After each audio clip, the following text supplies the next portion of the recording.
कैसे हो आप सब। आई होप आप बहुत ही अच्छे होंगे और मैं भी बहुत ही अच्छा हूँ। तो दोस्तों, आज मैं अपने खेत के अंदर आया हुआ हूँ। आज का ये वीडियो एक छोटा सा ब्लॉग होने वाला है। आप जो भी पीछे ये फसल देख रहे हैं, ये अपनी ही फसल है। तो अभी मैं अपने खेत के अंदर आया हुआ हूँ, तो मैंने सोचा क्यों ना एक छोटा सा ब्लॉग बना लिया जाए, क्योंकि काफ़ी दिन हो गया यूट्यूब पे अपने चैनल पे किसी भी प्रकार का कोई भी वीडियो नहीं आ पा रहा था। तो आज एक छोटा सा ब्लॉग बना रहा हूँ। और ये जो फसल देख रहे हैं, ये वहाँ तक एंड लास्ट तक और इधर भी एंड लास्ट तक ये अपनी ही फसल है। ठीक है, इस खेत के अंदर भी जवार बोई हुई है और जो आप पीछे देख रहे हैं उस खेत के अंदर भी जवार बो रखी है। आगे वहाँ पर मेरे ताऊ जी का खेत है, वहाँ पर मूंग की फसल बोई हुई है। मैं आपको सभी फसलों से इंट्रोड्यूस कराऊंगा, सभी फसलों से आपकी जान पहचान कराऊंगा।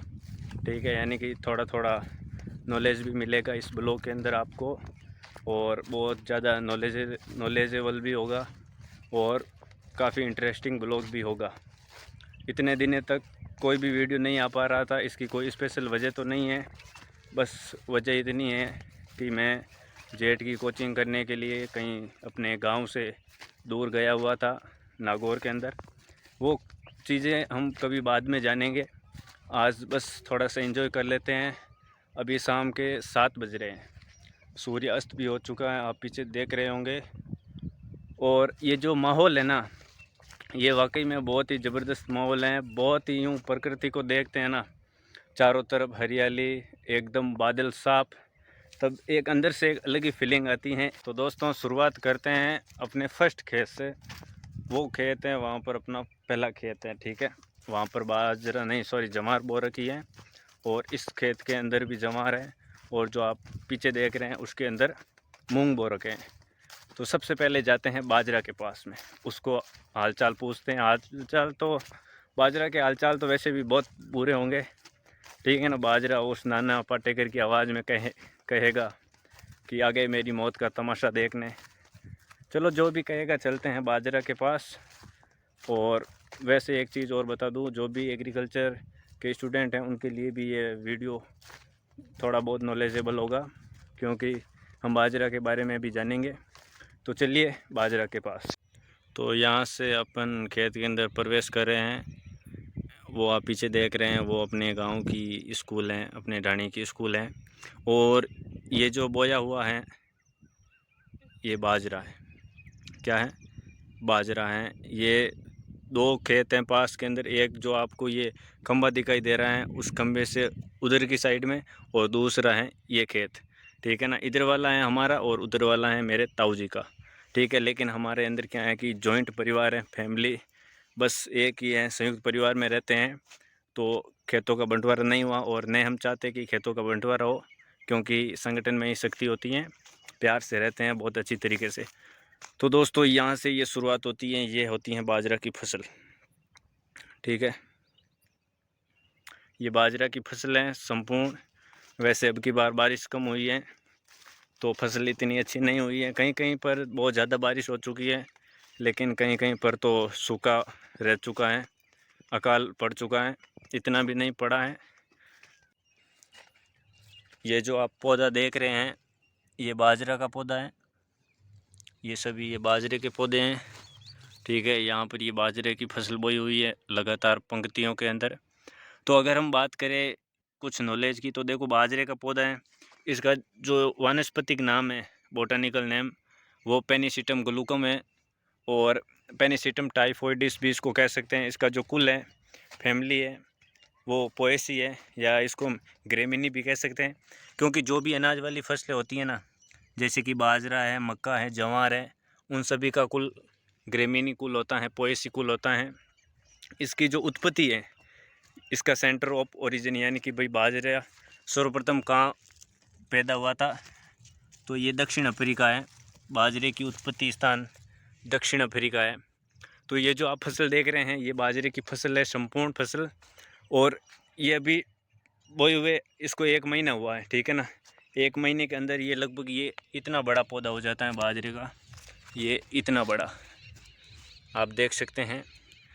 तो ये बड़े हो, जब ये पौधे बड़े हो जाएंगे तो इन पर सींटे लगेंगे जिसे मारवाड़ी में सींटिया कहते हैं, ठीक है। और इसकी उपज भी काफ़ी अच्छी होती है। जो दाना होता है, दाने को कैरियोप्सिस कहते हैं। इसका जो दाना होता है वो खाने के लिए प्रयोग करते हैं, और जो बाद में चारा बचता है वो पशुओं के लिए प्रयोग किया जाता है। अभी सिंचाई हुई है तो इसके अंदर निराई गुड़ाई अभी करनी बाकी है। इसके अंदर ये जो खरपतवार है, ये अवांछित पौधे हैं जिन्हें खरपतवार कहते हैं, वीड। इनकी निराई गुड़ाई करनी है, इनको उखाड़ना है, क्योंकि ये फसल को बहुत ज़्यादा हानि पहुंचाते हैं। जो भी मृदा के अंदर वैसे भी यहाँ शुष्क क्षेत्र है, राजस्थान का पश्चिमी क्षेत्र है, तो यहाँ पर मृदा की कमी, पोषक तत्वों की कमी होती है। तो ये जो ये वीड होते हैं, खरपतवार, ये फसल को हानि पहुंचाते हैं। फसल से पोषक तत्व प्राप्त करते रहते हैं ये, तो इसलिए निराई गुड़ाई करनी है। और खरपतवारों के लिए बाजरा और मक्का की फसल के अंदर एंट्राजिन खरपतवारनाशी का प्रयोग किया जाता है, जो हमने कुछ दिन पहले प्रयोग किया था। और अभी जब बारिश हुई थी तब इसके अंदर हमने यूरिया भी प्रयोग किया था। यूरिया NH2CO NH2 जिसका सूत्र है। और यूरिया के अंदर नाइट्रोजन की कुल 46% मात्रा पाई जाती हैं, जो पौधों की वानस्पतिक वृद्धि को बढ़ावा देती हैं। पौधों की वानस्पतिक वृद्धि अच्छी होती है यूरिया के प्रयोग से।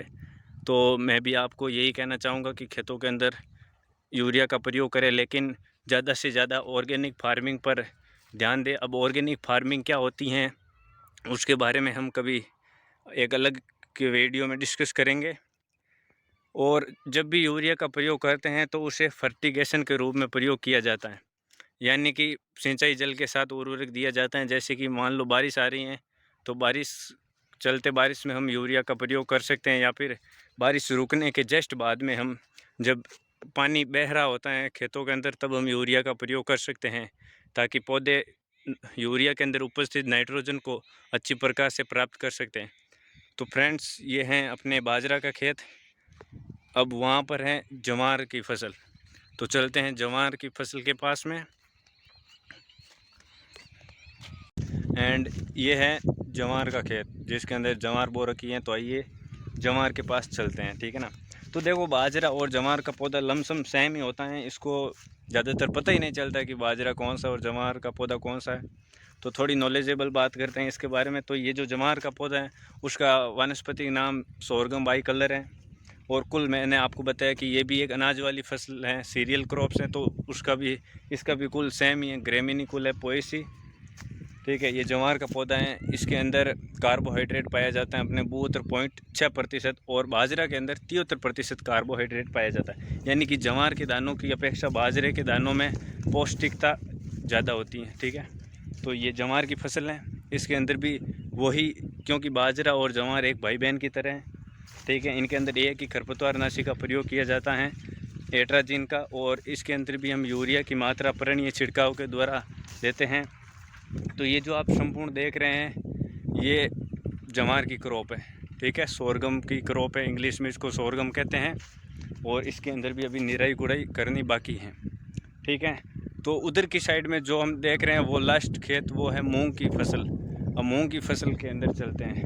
और ये जो वातावरण है अभी थोड़ा बहुत अंधेरा होने लगा है, तो शायद देखने के अंदर दिक्कत होगी। तो अभी हम जा रहे हैं अपने मूंग के खेत में, जहाँ पर अपना मूंग बोया हुआ है, मूंग की बुआई की हुई है।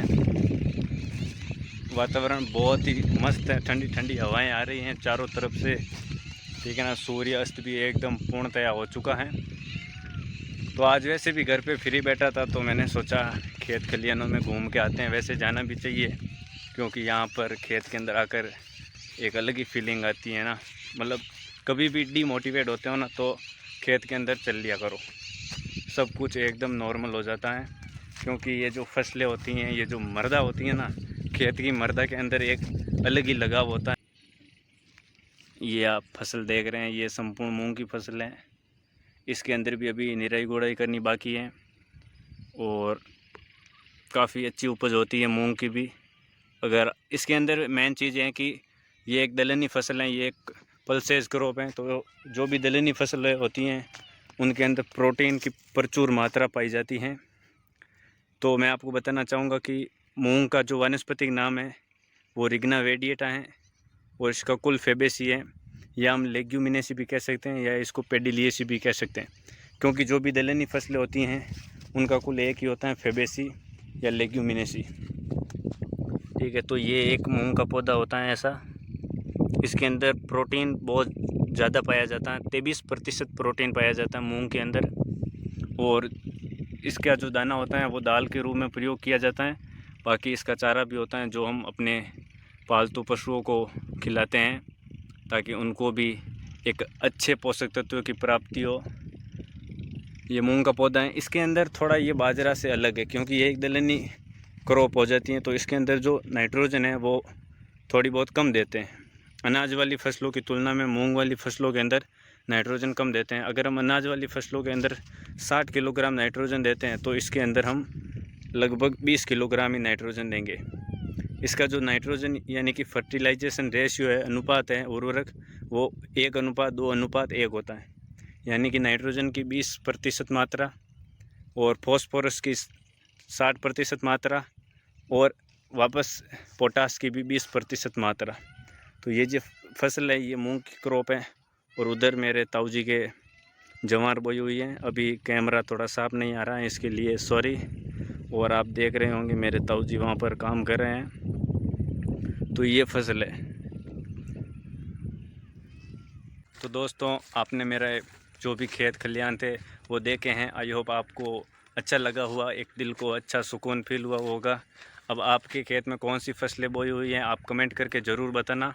और मैं मिलूँगा नेक्स्ट वीडियो में। अगर आपको ये ब्लॉग पसंद आया हो तो प्लीज़ लाइक करना और जितना ज़्यादा हो सके शेयर करना। और बाकी की जो भी बातें हैं हम कभी और बातें करेंगे। वैसे और भी खेत हैं, उनको भी मैं आपको धीरे धीरे दिखाऊँगा।